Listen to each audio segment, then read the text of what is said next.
Hello, my amazing friends. Today, we're not just telling a story. We're diving into a real-life war that shook the world, not on the battlefield, but inside a family.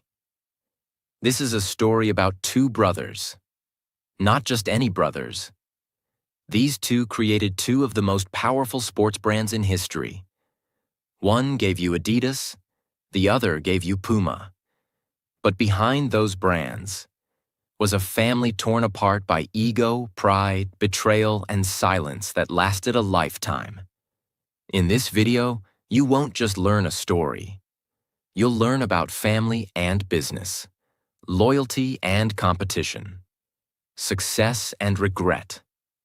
And most importantly, you'll practice your English listening while enjoying every second of this journey.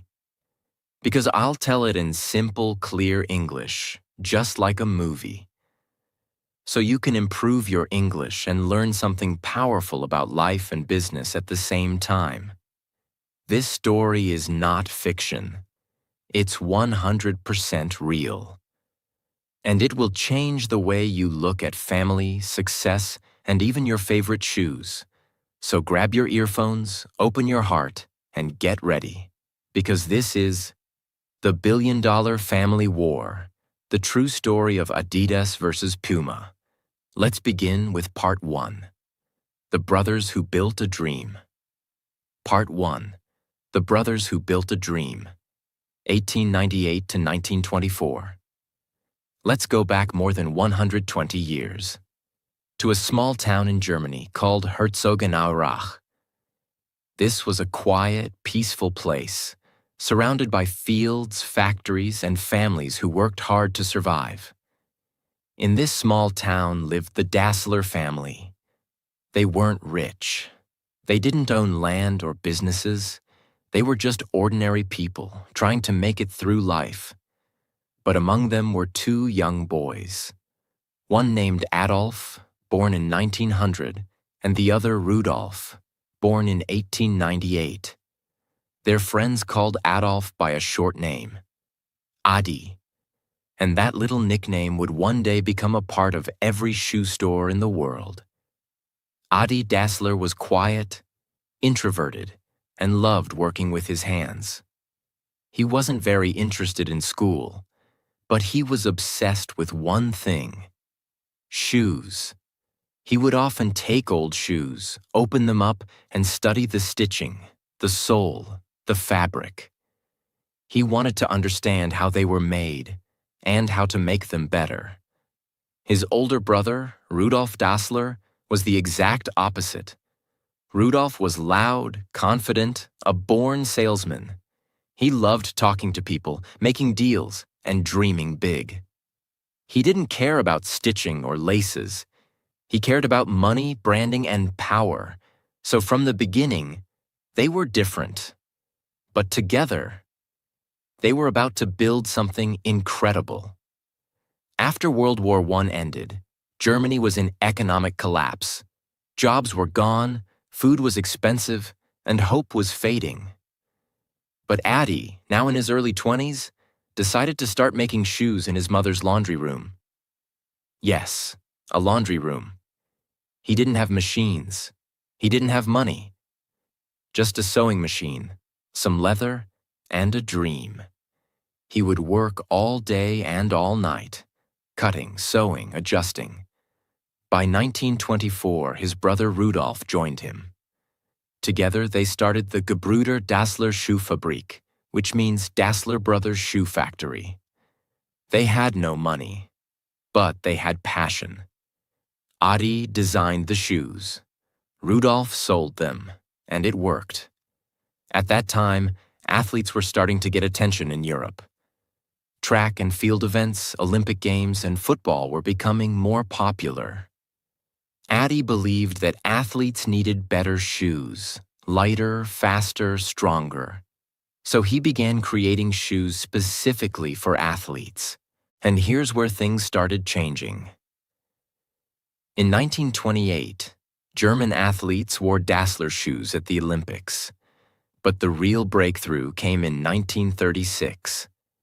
Germany, 1936. The entire world was watching the Berlin Olympics. But this wasn't just any Olympic Games. It was controlled by Adolf Hitler, and he wanted to use it to show the world the power of Nazi Germany and Aryan superiority. The stadium was full. The Nazi flags were flying. The German crowd was ready to cheer for their athletes. But something else was about to happen. Something that would shake the entire world, and also shake the Dassler family forever. In the middle of this political chaos arrived Jesse Owens, a young African-American sprinter from the United States. He wasn't welcome in Nazi Germany. Hitler didn't believe a black man could be better than his German athletes. The pressure was massive.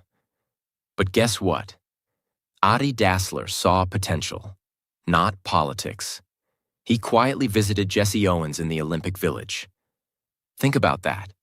A German shoemaker in Nazi Germany, secretly walking into a black American athlete's room to offer him a pair of handmade shoes. At a time when people could be punished for supporting non-Aryans. But Adi believed in performance over politics.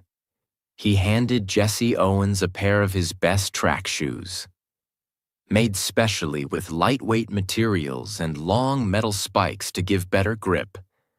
And Jesse said yes. On the track, Jesse Owens made history. He won 4 gold medals, 100 meters, 200 meters, long jump, and 4x100-meter relay. The stadium was silent. Hitler was humiliated. But the world was amazed. And guess what shoes Jesse was wearing? Dassler shoes. This moment turned the Dassler brothers' business from a local German company into an international sensation. After the 1936 Olympics, Dassler shoes became known across Europe and even in America. Orders began pouring in. From just a few dozen shoes a week, they were now receiving thousands of orders from all over the world. By the late 1930s, they were producing over 200,000 pairs of shoes every year. They were no longer a small factory. They were a sports empire in the making. But with success came tension. Even though the business was booming, things inside the Dassler family were starting to fall apart.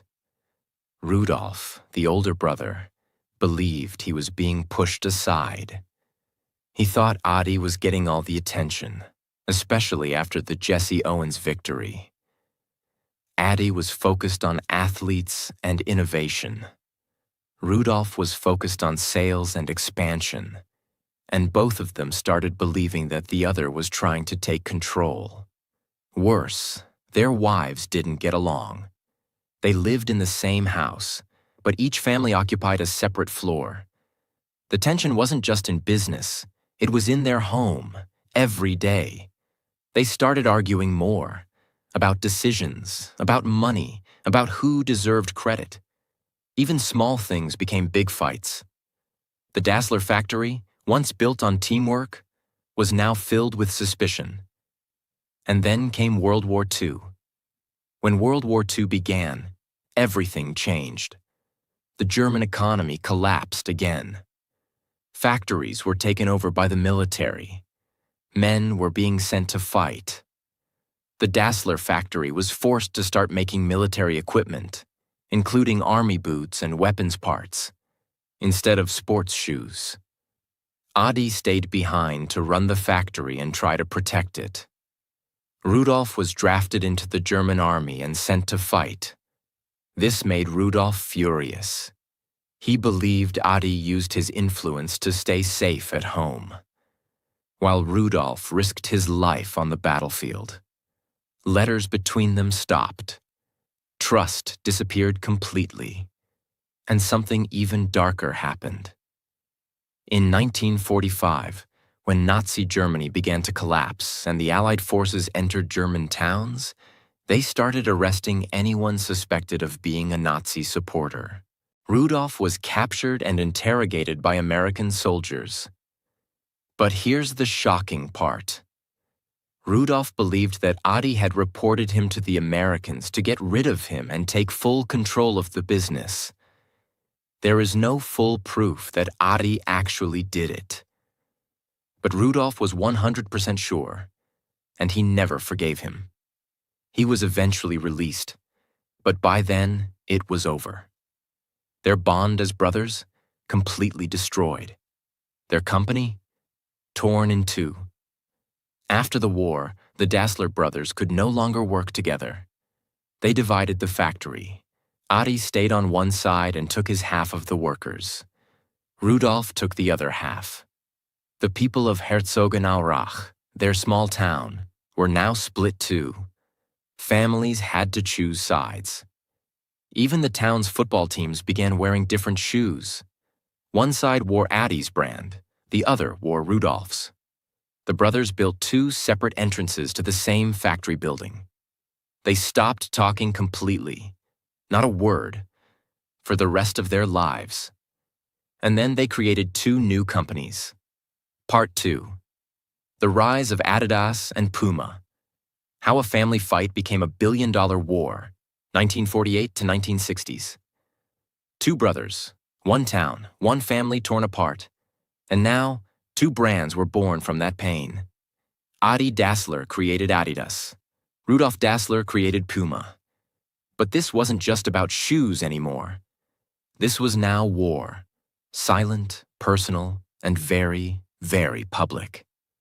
Let's go deeper into the world of rivalry, revenge, and rising empires. In most towns, neighbors talk to each other. Kids play together. People visit each other's homes. But in Herzogenaurach, everything changed after the factory split. The entire town took sides. If your family worked at Adidas, you didn't talk to those who worked at Puma. If you wore Puma shoes, you didn't marry someone who wore Adidas. Even butchers, bakers, and barbers chose sides.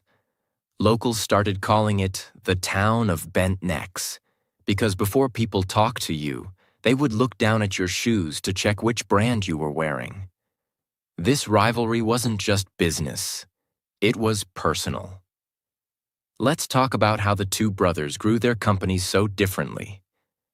Adi Dassler's Adidas. Adi focused on innovation. He created shoes that were lightweight, comfortable, and built for performance. He listened to athletes. He adjusted the design again and again to help them win. He wasn't chasing money. He was chasing excellence. And it worked. He registered the famous 3 stripes as Adidas's signature look. He believed, the stripes aren't just decoration. They make the shoe stronger. That design would later become one of the most recognized symbols in the world. Rudolph Dassler's Puma. Rudolph was aggressive, bold, and marketing-focused. He knew how to make deals, negotiate sponsorships, and push the brand into the spotlight. He believed that speed and strength were Puma's identity, and even chose the name Puma to reflect that. While Adi was in the workshop with shoes, Rudy was in offices, meetings, and sponsorship contracts. They both had different styles, but both were now playing on a global field. In the 1950s, Adidas made a major move that changed everything. Adi Dassler began working directly with Olympic athletes, helping them choose the right shoes, adjusting spikes for sprinters, and even customizing shoes for individual events. His most famous innovation? Removable spikes. This allowed sprinters to change the length of their spikes based on the weather and the track. At the 1952 Helsinki Olympics, Adidas shoes helped athletes win gold medals, and Adidas became the official choice of many national teams. This was a huge blow for Puma. Rudolph realized that Adidas was becoming the official shoe of champions, and he couldn't let that happen. So what did he do? He went after football. Rudolf Dassler knew that football, soccer, was the most popular sport in Europe. So he started sponsoring local football teams with free Puma shoes. He sent brand new Puma boots to clubs in Germany, Italy, France, and even Brazil. And in 1958, Puma did something clever. They gave their football boots to a young Brazilian team that no one had heard of. That team went on to win the World Cup. That team's name? Brazil. And their star player? A teenager named Pelé. Now this is where the story gets even more dramatic. By the 1960s, Pelé had become the most famous footballer in the world. Both Adidas and Puma wanted him badly. But their rivalry had become so toxic, so expensive, that both companies agreed on something shocking. They made a secret Pelé pact. It said, neither Adidas nor Puma will sign Pelé. He is too expensive. This fight must stop. Both brothers agreed to stay away from Pelé, but Rudolf Dassler couldn't resist. Just before the 1970 World Cup final, Puma made a move behind Adidas's back. They paid Pelé $120,000, around $1 million today, to wear Puma shoes. But here's the genius part. Before the game started, as the world was watching on TV, Pelé walked to the center of the field, bent down in front of the cameras, and tied his Puma laces slowly, clearly, and confidently. It was like a global advertisement in real time. And Adidas was furious. Puma had broken the pact and won the world's attention. After this move, Puma became a global force in football. Sales exploded, but Adidas wasn't falling behind. They continued dominating in track and field, tennis, and even basketball. By the late 1960s, Adidas was selling over $50 million worth of shoes every year, over $450 million in today's money. Puma was right behind, not as big, but growing fast, especially in South America and Europe. Their competition was so intense that both brands spied on each other's designs, copied each other's ideas, poached each other's athletes, and even sabotaged each other's events. This wasn't just business anymore. It was war disguised as branding. As the 1960s ended, both Adi and Rudolf were old men. They had built global empires. Their shoes were worn by Olympians, World Cup champions, NBA stars, and street kids everywhere. But they had one thing missing: peace. They never spoke again. Not a letter, not a handshake, not a word. They refused to attend each other's events. They avoided the same restaurants. They even refused to be buried together. Adi and Rudolf Dassler died as strangers, living just a few hundred meters apart. A family war that built two empires, but destroyed a brotherhood. The Dassler brothers were now gone. Adi Dassler died in 1978 at age 77. Rudolf Dassler died in 1974 at age 76. They were buried in the same cemetery, but on opposite sides, as far from each other as possible. Their war had ended, but their companies were just getting started. Because now, the fight wasn't about family anymore. It was about world domination. Adidas and Puma were no longer just sports brands. They were entering a new battlefield: music, fashion, youth, identity, power. Let's dive in. It's the early 1980s in New York City. Graffiti covers the subway. Boomboxes blast music on the streets. Young kids from the Bronx are creating something the world has never seen before: hip-hop, rap, DJing, breakdancing, street culture. And what were they wearing? Adidas Superstars.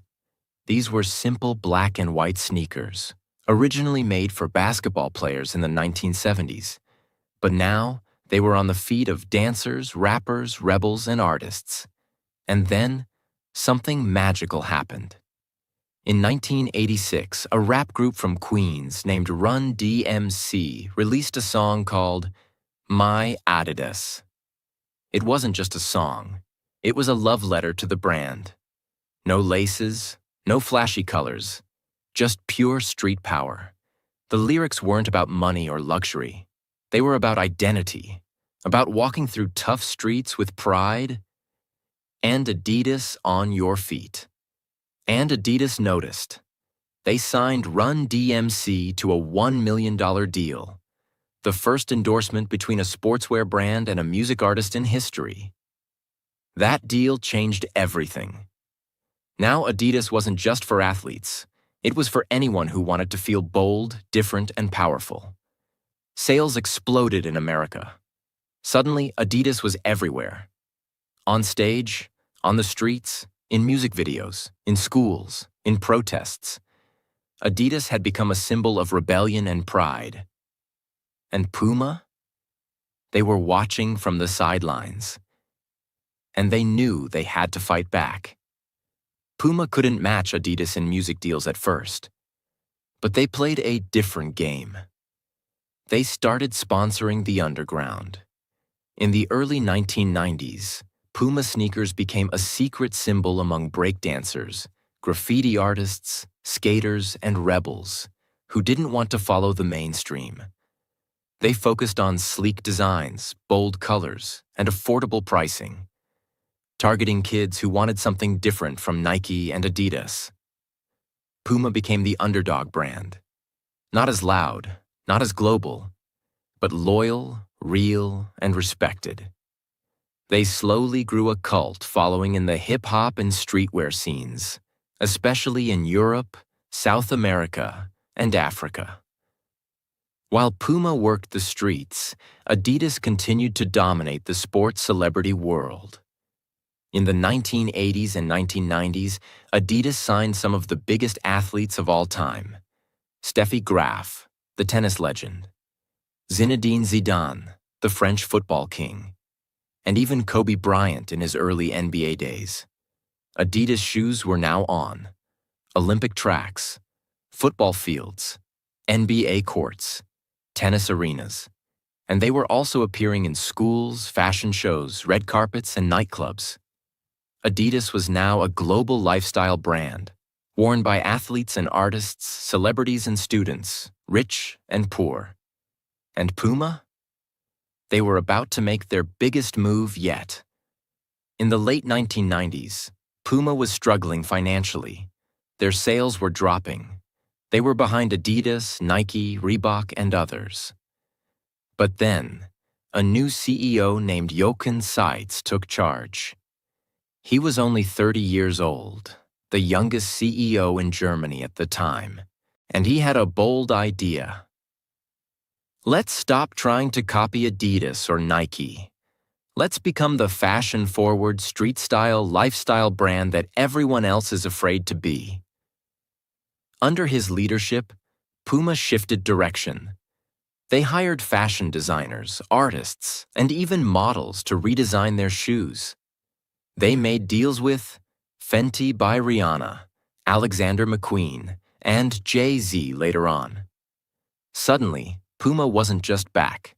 They were cool, chic, and different. Now, the branding difference between Adidas and Puma became very clear. Adidas Puma.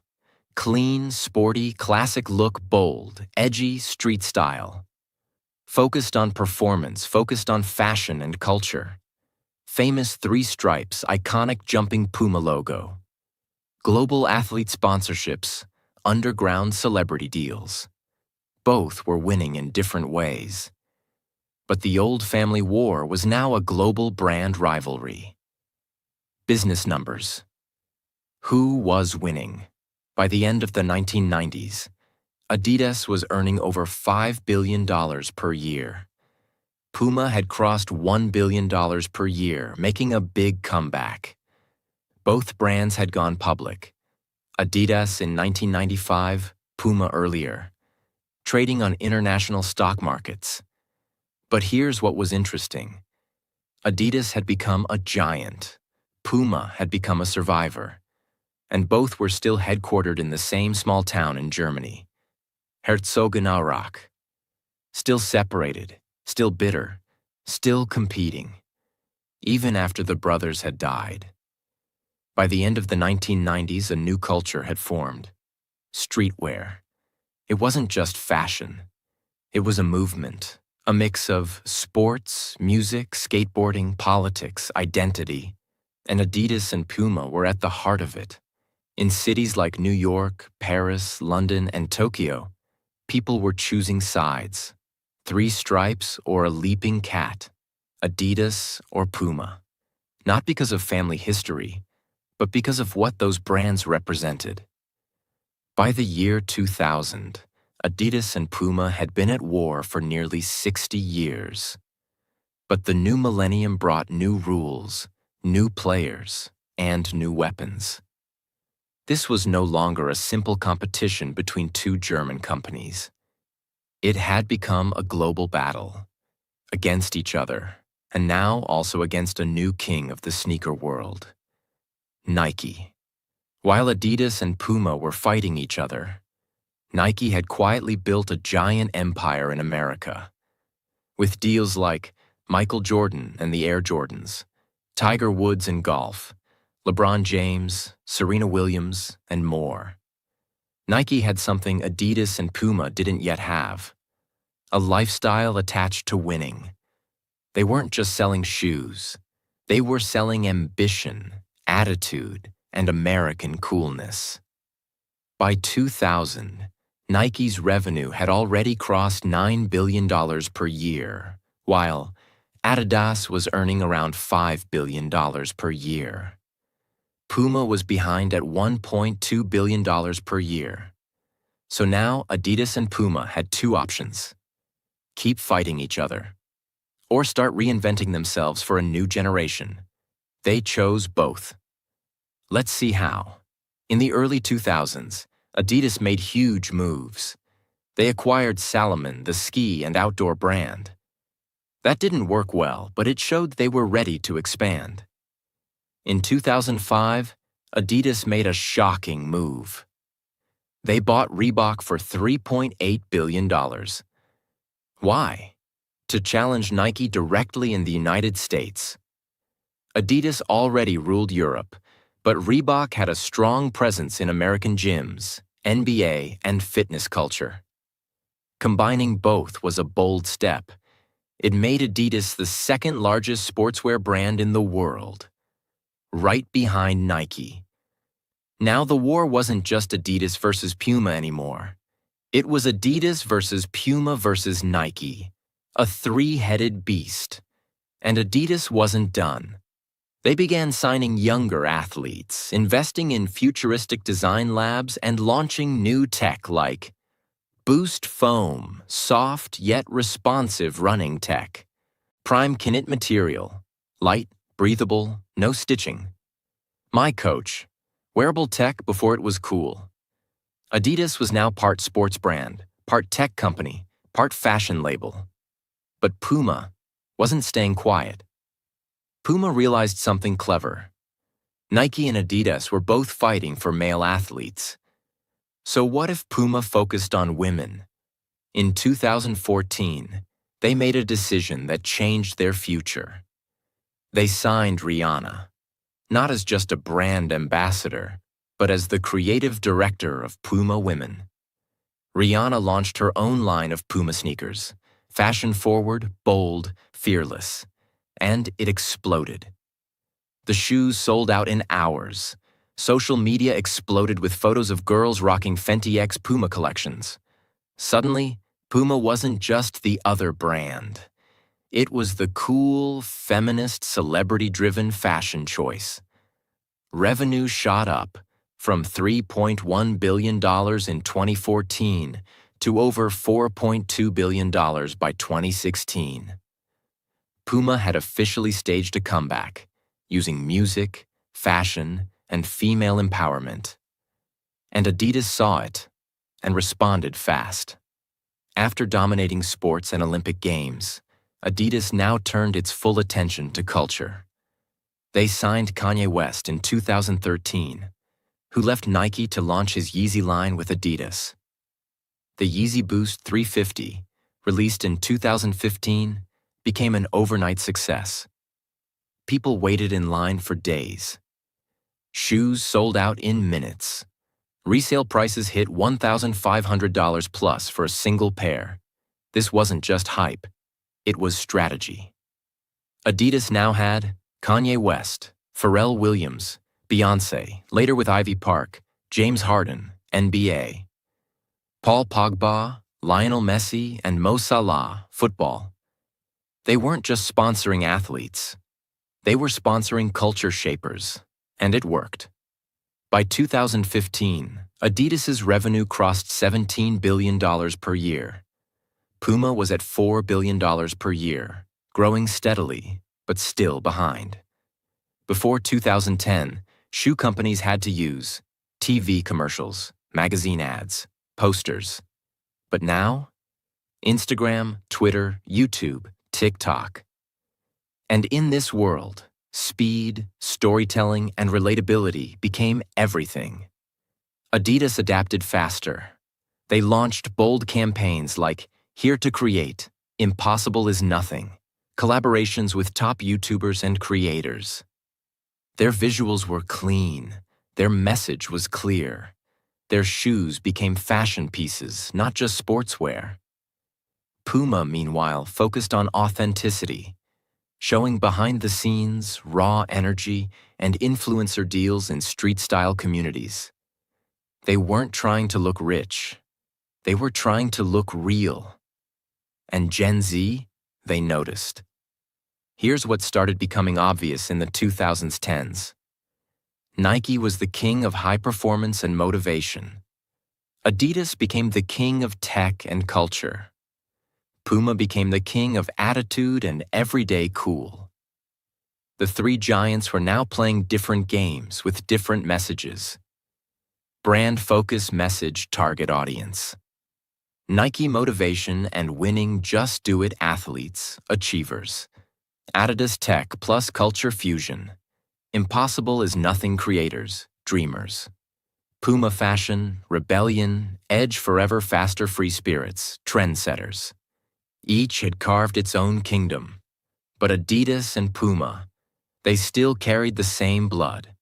The war between two brothers, now hidden behind hashtags, logos, and product launches.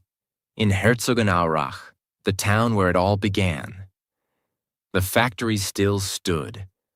The brands still worked across the street from each other. The two cemeteries still kept Adi and Rudolph apart. But something had changed. In 2009, something powerful happened. The employees of Adidas and Puma came together for the first time in over 60 years to play a friendly football match. No competition, no spying, no branding wars, just a ball, a field, and two companies born from the same house, finally sharing a moment of peace. It wasn't about shoes anymore. It was about healing. Part 3. Legacy, Lessons, and the billion-dollar brands that grew from a family war, 2015 to today. The town of Herzogenaurach is still quiet. The same river flows through it. The same cobblestone streets are walked by new generations. And just across that river still stand two massive global companies, one with 3 stripes and the other with a leaping cat. But what happened after all the fame, the fashion, the billions, and the bloodline? Let's now explore how Adidas and Puma evolved into modern global forces, and what the world can learn from this painful, powerful, and unforgettable story of family, pride, and ambition. After the deaths of Adi and Rudolph, their children and grandchildren did not continue running the companies. That's right. The Dassler family no longer controls Adidas or Puma. Both companies went public. which means they are now controlled by shareholders, CEOs, and global investors, not family members. The businesses outgrew the blood, but their names still remain on records, museum walls, old factories, and of course, in the soul of the brands.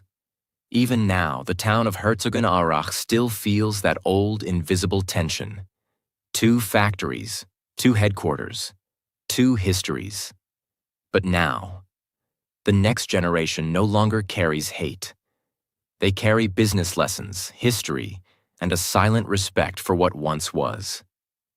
Let's talk about what Adidas became in the last decade. After its bold moves in tech, fashion, and athlete endorsements, Adidas went beyond just sports. It became a statement. Revenue growth. In 2017, Adidas crossed $21 billion in annual revenue. In 2021, it hit nearly $23 billion. And their products are now sold in 190-plus countries. From the streets of Tokyo to the malls of Dubai. They operate 2,000-plus stores globally and employ over 59,000 people worldwide. But it's not just about money.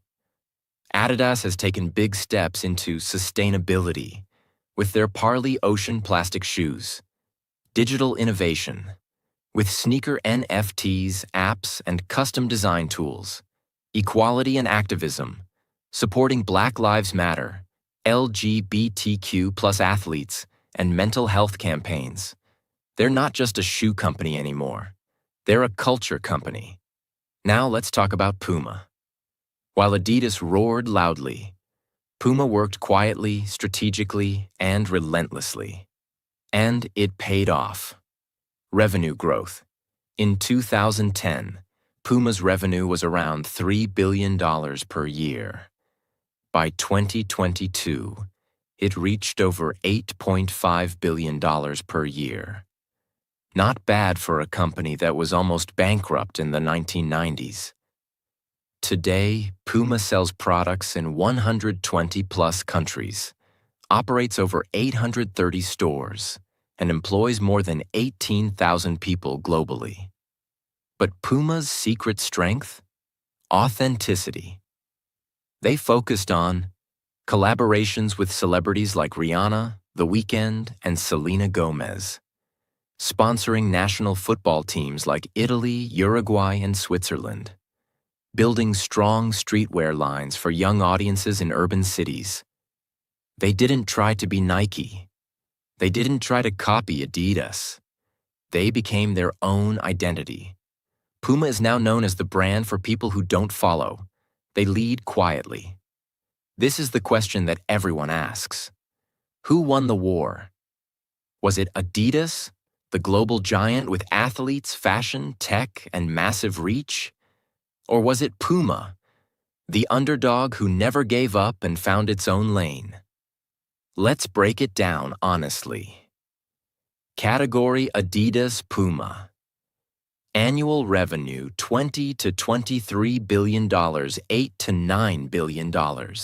Global reach 190-plus countries, 120-plus countries. Employees 59,000 plus 18,000 plus product categories: sports, streetwear, fashion sports, streetwear, fashion. Market position second largest after Nike, top 5 global sportswear. Cultural impact, massive, growing, strong brand identity, performance plus creativity, rebellion plus authenticity. So, the business winner? Adidas. But the real question is, was it worth it? Because even though Adidas became bigger, the family lost everything. 2 brothers became enemies. Their children lost their family business. Their town was divided for 60-plus years, and their names became symbols of pride and pain. So maybe there's no winner. Maybe the only winner was the lesson. This story is not just about shoes. It's about life, about how pride, ego, and silence can destroy everything. Think about it. What if Adi and Rudolph had talked? What if they forgave each other? What if their children grew up together instead of apart? We might have had a Dassler empire even bigger than Nike. We might have seen a brand that stood for family unity. But instead, we saw what happens when people choose ego over empathy. The lesson? Sometimes the biggest wars don't happen between countries. They happen inside families. And if we're not careful, we build empires, but lose ourselves in the process. In the cemetery of Herzogenaurach, there are two graves. One belongs to Adolf Adi Dassler. The other belongs to Rudolf Dassler. They are buried on opposite sides, as far apart as possible. They died without speaking again, without apologizing, without healing. But between those two graves stand $2 billion brands, born from one house, one bloodline, and one painful silence. It's tragic, but also beautiful. Because from that silence came something that reached the world. Go anywhere in the world, and you will see people wearing Adidas and Puma, in airports, in classrooms, on football fields, in music videos, on city streets, in the poorest villages and the richest neighborhoods. They're not just shoes anymore. They are symbols of work ethic, symbols of ambition, symbols of what happens when people dare to build something big, even while broken. You may not remember their names, but their story is on your feet. My friends, this was not just a business story. This was a story about brothers, about dreams, about pain, and about power. A story that teaches us, if you want to build something big, build it with your heart, not your hate.